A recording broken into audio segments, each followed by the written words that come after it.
which is what does Bernie want? Because at the Democratic Convention, a guy who's got 43, 44, 45% of the delegates is going to demand something. I mean, he's not in this just to sort of show up at the convention and throw his arms around her.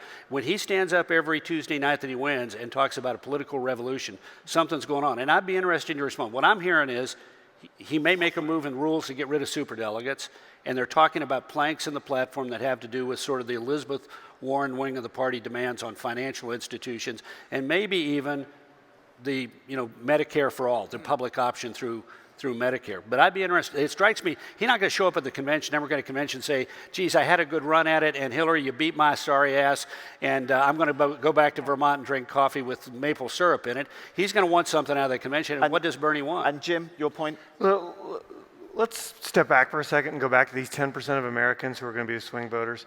Every 10 days or 2 weeks during the Obama campaign, my best outside consultant would call me at 2 o'clock in the morning and wake me up, and that was Bill Clinton.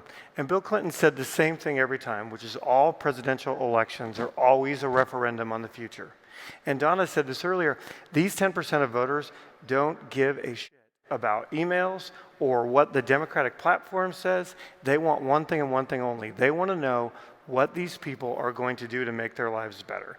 And the more we're talking about emails and repealing Obamacare for the 79th time and all this other thing, there is no current message. Look, I'm the co-volunteer chairman of the biggest Democratic super PAC. Karl's the chairman of the biggest Republican super PAC. Karl's yet to say whether he'll back Donald Trump. I'm with Hillary Clinton. But when we ask voters about this, you can't find a swing voter who cares about the email thing. You can't do it.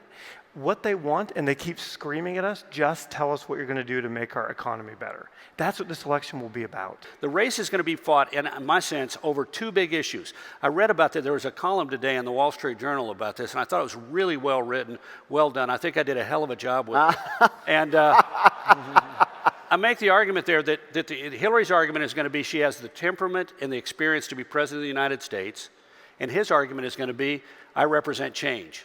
And she has a big lead in on him on both the question of who has the right experience and who has the right temperament. But on the other hand, the right track, wrong track today is 24 right track, 70% wrong track. Wow. And the idea of we're going to keep going like we've been going under President Obama is something that does not gain more than a quarter of the electorate. Great observation. Let's